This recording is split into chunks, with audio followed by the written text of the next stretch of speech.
I had to say this. You definitely want to stay away from these people. Stay away from the booty bandit.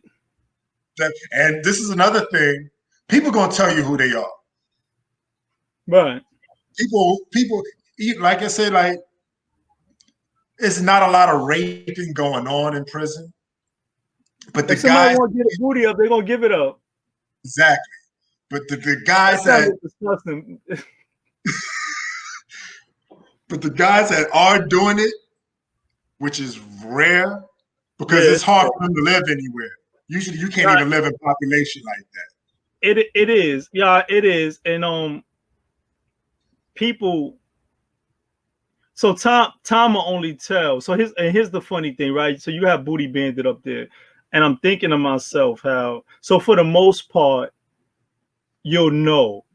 Yeah. But then there are times that you won't know, and that this individual isn't necessarily a bandit, but a person may have ways about them. So here's all right. So let me say this. There's a saying, right? You are who you are when you think nobody is looking.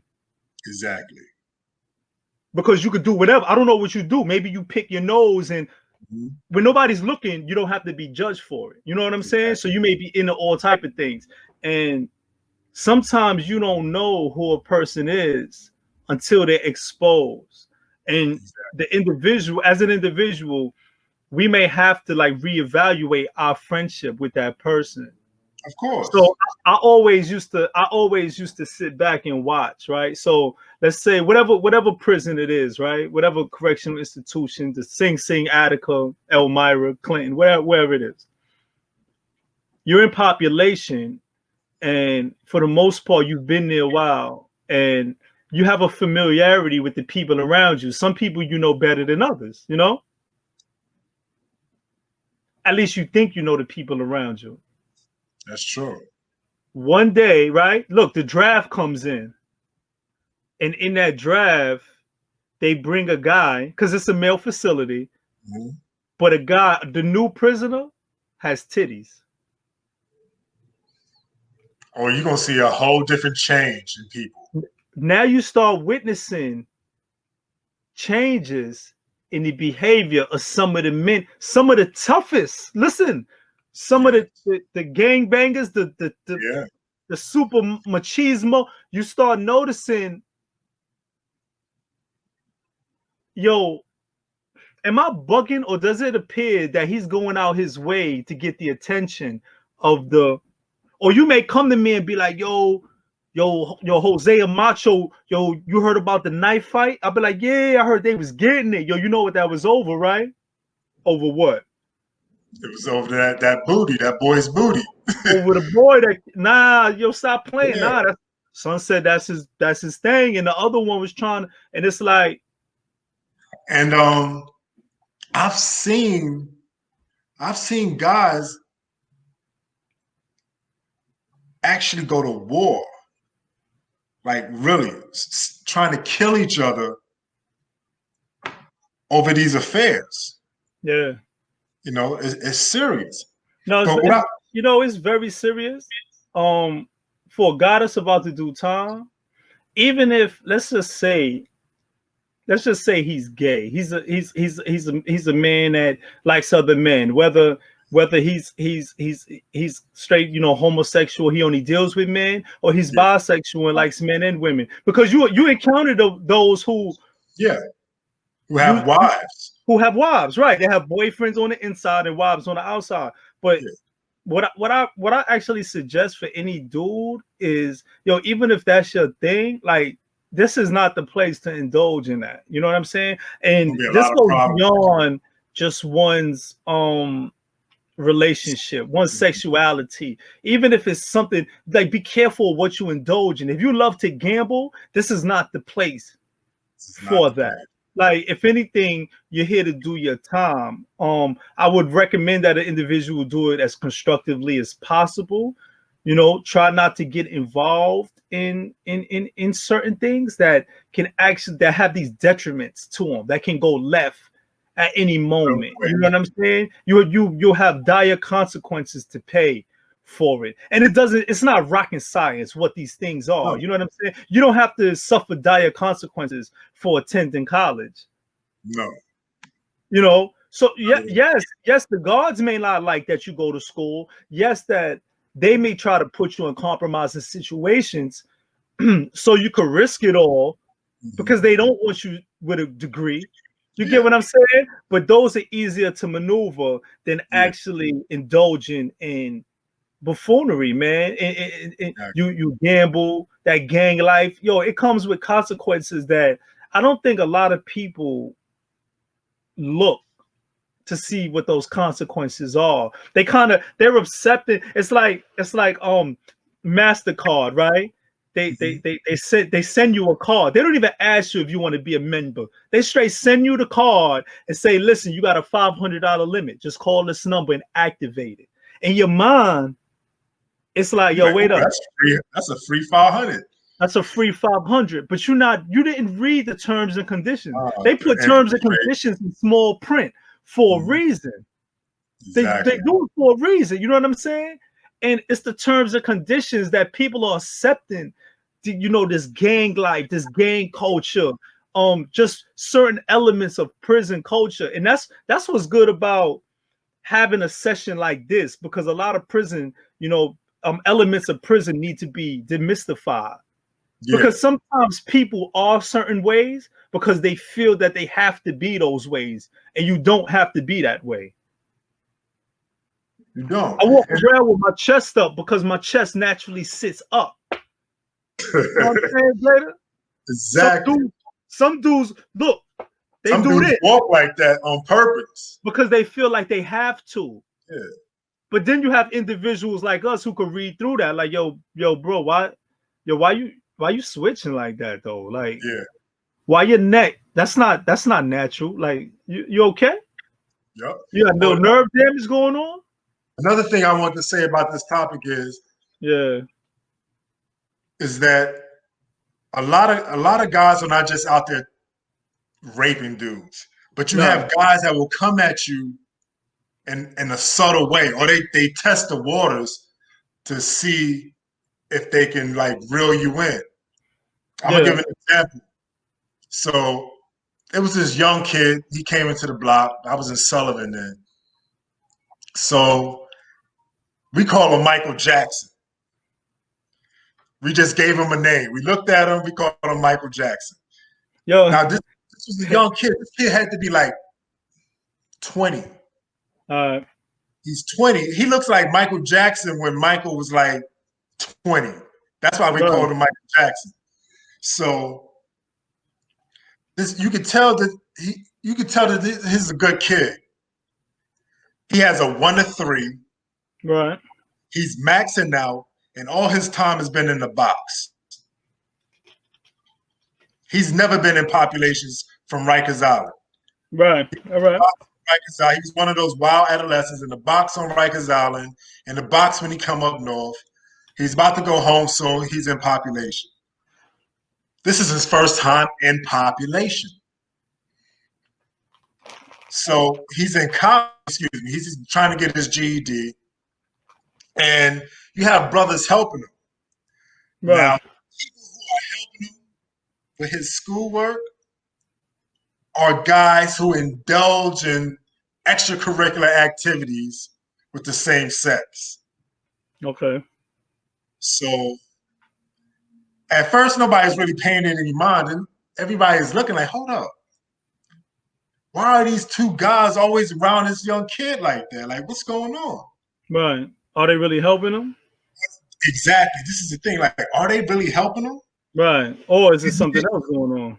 What they're going to do is just outright try to rape the kid because they know they would be finished. Right. So they're not going to try to do that. So what I think they were trying to test the waters, try to lure him in. So one day he was eating chow, which is dinner to people that so called him to the table. So we asked him like, yo, what's those guys helping you with? I see you with them all the time. He said, oh no, they helping me with my schoolwork and stuff. Right. So No, I was laughing when I told him, but I'm dead ass serious. I'm like, okay. I said, yeah. I said, okay, well, you know them dudes, they fuck boys. Right. And he thought he was kidding. Then he seen everybody's face. Everybody would have the straight face, like, no, seriously, like they fuck boys. Like that's what they do. That's what they do.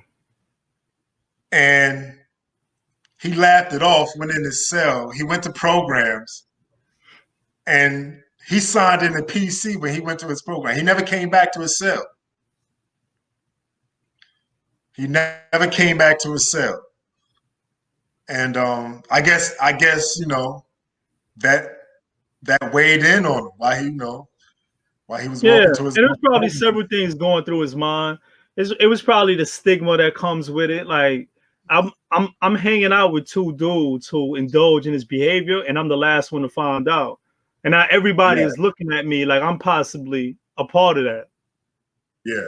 Or then maybe he couldn't see how he could wiggle out that situation. Maybe he felt he was in too deep, because you have dudes that'll help you with one thing, but then offer all type of services. Yo, I've been tutoring you for a while, but listen, yo, I look at you as a brother, understand that. So if you need anything, you could come to me. You know what I'm saying? You want something to eat, and then the more I do for you, the more you feel like you owe me. Like, yo, you've been looking out. So who, maybe that was also going through it.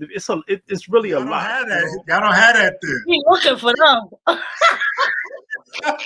Y'all looking for the booty Bandit. Where's she at? Yeah.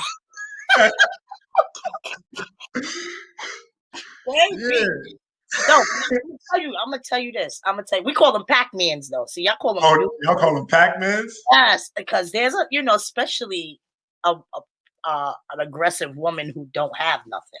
Yeah. You know what I mean? So, like I said, women's prison is different. So, like normally, like a man, he got his family support, he got his chick, numerous chicks. That don't happen for us. We go to jail. Nobody can take care of us because somebody taking care of our kids. Yeah, that's well, the only way is to get yourself attached to somebody that's got something. And the majority of them, we call them Pac-Mans, and they're mostly aggressive women. Yeah, because they spend so much time being disrespectful in the street. They ain't got no loyal chick that's coming for them. You know what I'm saying? Their mom might be around, but those be the ones. They be looking for. Yo, if I don't care if y'all in love, let a chick come to the jail that got some paper and your bitch is fucking. Like, wait a minute, you was in love with me we were together for 10 years in here.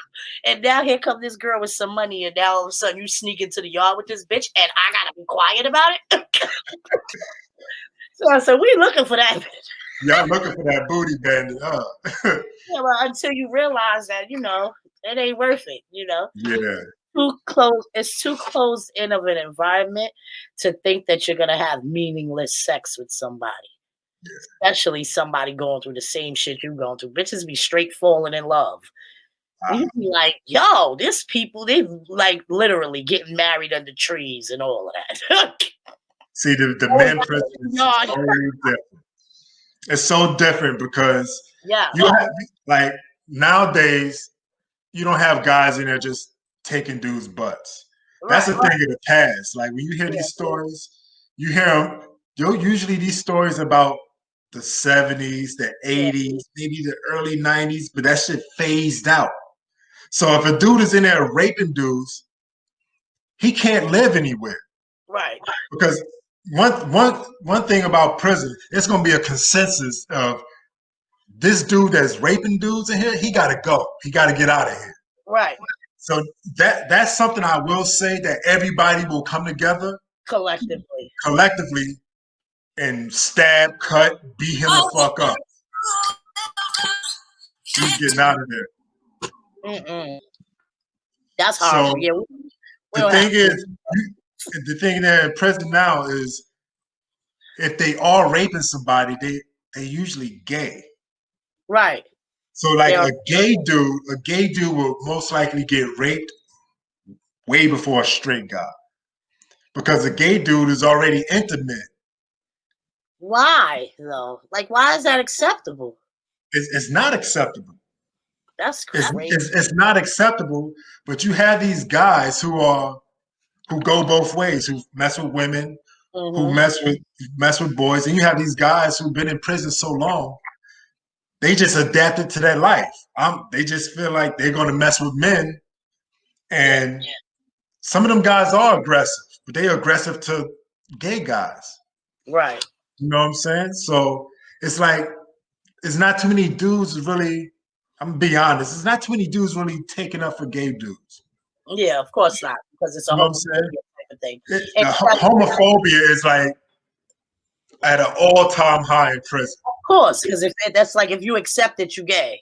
Yeah. You know, instead of it being about just being concerned about humankind. Yeah. Yeah, so it's like, if you gay, they don't even really want you serving food. Oh. That's a fact. Like, I've been in prison where if you gay, you cannot be serving food on the line. Why? That's retarded. That's just how it is. They don't even want you serving food. Somebody or tell the CEO, like, yo, get this dude up out of here for something happened. Oh wow. Or somebody will drop a slip. Right. Yo, get this guy out of here for something happened. That's crazy. You can listen. Homophobia is so serious.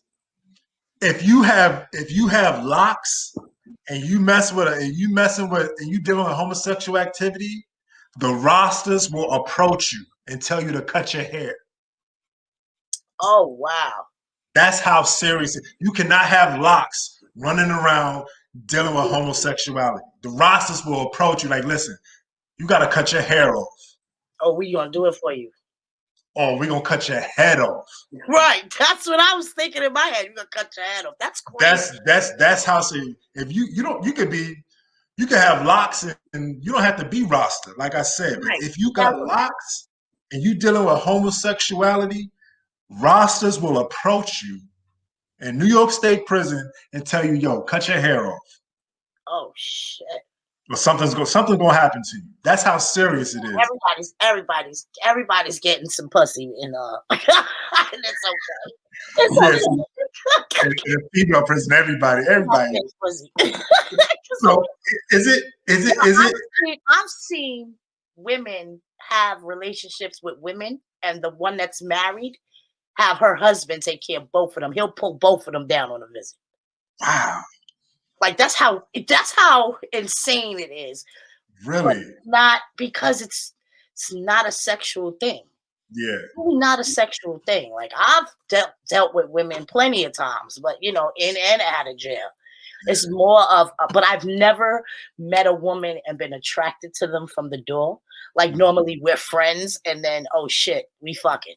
Like, it just happened. It just happened. It's not a physical attraction. Yeah. So I wouldn't say I was gay. I would just say at some time I was either nasty or extremely emotionally scarred, emotionally deprived.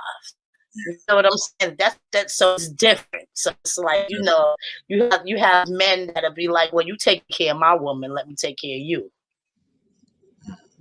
That's deep. Y'all actually are there for each other more than men are. Hell yeah. We hold it down with each other, even in the street. Yeah. Like yesterday, when I was going through what I was going through, everybody on my SOS group, all the girls, was on me. Like, Tasha, yo, don't do this, because it was serious. Serious. It was serious yesterday, and I'm grateful for the support of my sisters, but then I also understand all the times I've had issues with my man, as far as like, this nigga's, you're getting out of the bed at 3:00 to go see who? Like, don't he got a wife? I understand now. Yeah, so that's not one of the things we got to deal with. Unless it's a cop, because you do have some officers, and these are the ones that normally get caught, that are just, they know they can take advantage, and then they do, and then they disrespect you. So it's like they are, the satisfaction they're getting out of getting sexual favors are, it's like a cat and mouse game. Like, you go home every day, you can't get no pussy out there. You come to work. You come to work to hunt for pussy. Yeah, but majority of the time we look better than the bitches outside. We healthy. You know, we clean. We ain't doing nothing. You know, we thick. Fuck. Glowing. So yeah. And he the only one hitting it. He know he the only one hitting it. And he looking like, damn, she look good. Right. Damn. That's the booty band that you got to worry about. Okay.